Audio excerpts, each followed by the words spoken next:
Okay, we're ready? Cool. Felix, first of all, let's talk about last night, a first tour level victory.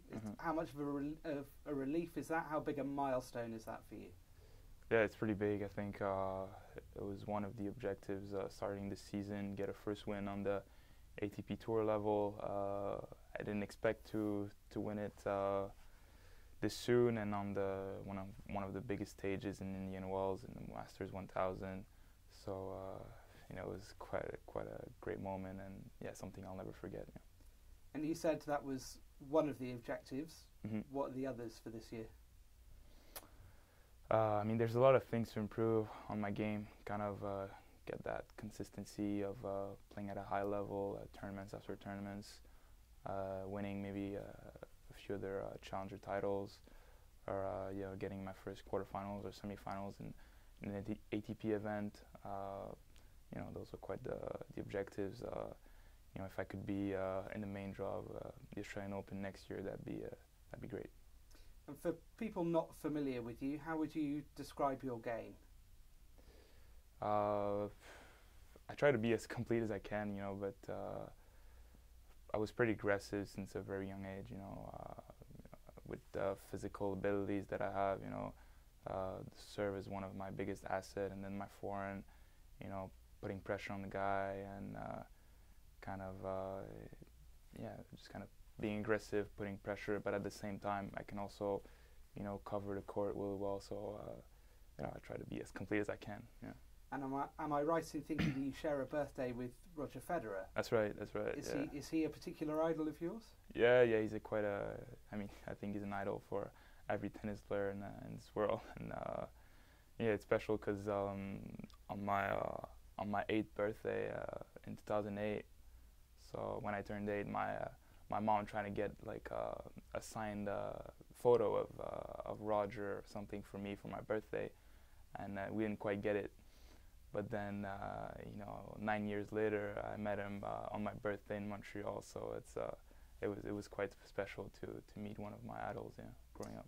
It's a pretty good time for Canadian tennis at the moment, with yourself and Dennis coming through, and a guy that you're playing in the next round, Milos. Yeah, that's right. What's the camaraderie like between all of you guys? Dennis and I are pretty close, starting when we won our first junior slams in doubles at US Open 3 years ago. That was kind of a big moment for us, to play on one of the biggest stages and to win our first title. And from there, we've been very, very close. Whenever he's in Montreal, he stays at my place. We're very close friends. With Milos, it's not quite the same thing. It's not the same generation. It's kind of someone I looked up to growing up. He's a great ambassador for Canada, but to have a chance to play him tomorrow is kind of surreal, because I was telling my parents, my closest, like how special it is that I'm playing him tomorrow, and 3 years ago he was kind of an idol to me. So it's exciting. Yeah. You're one of the ATP Next Gen. Is that something you think about? Do you think about kind of qualifying for Milan or kind of competing with the other guys in your age bracket? Yeah, that'd be great. I think it's all exciting stuff. Seeing the new generation that's coming and being also part of it, it's something very very special for me. To be considered as one of the next gen players on tour. It's something I'm really thankful for, and hopefully I could get a spot in the Milan finals. That'd be great. I hear you play the piano. Are you as good a piano player as you are a tennis player? No, not quite as good. But if I wouldn't have played tennis, maybe I would have played more piano. But it's something I do for fun on the side. To get my head off tennis. And back on the court, what would you say are your ideal conditions, surface-wise and conditions-wise? I would say like kind of a slow court, high bounces. I think that's why these conditions here are suiting me well. It's surprising for a Canadian, but also like clay a lot.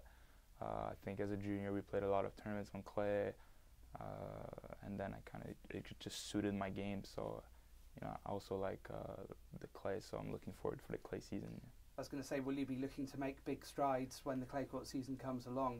Have you identified kind of tournaments that you're looking to? Yeah. Obviously, since I really like playing on clay, we'll see how it goes. But this is gonna be it's gonna be all exciting for me to see how I can play against one of the best players on clay starting in April. And finally, what do you think will be the key to achieving your goals, not just for this year, but for your whole career? Well, I don't know. There's a lot of things, but I think if you look at the best players on tour, it's the consistency they bring to their game. They're able to step every day on the court with the same attitude, the same spirit. So I think that's something I'll have to work on to kind of keep my level stable and to play at the highest stage consistently. So I think that's one of the main things that I'll have to improve. Thanks, Felix. I'm Thank sure you. we'll be talking a lot over the coming years. Thank you. Hopefully, yes. Thanks a lot.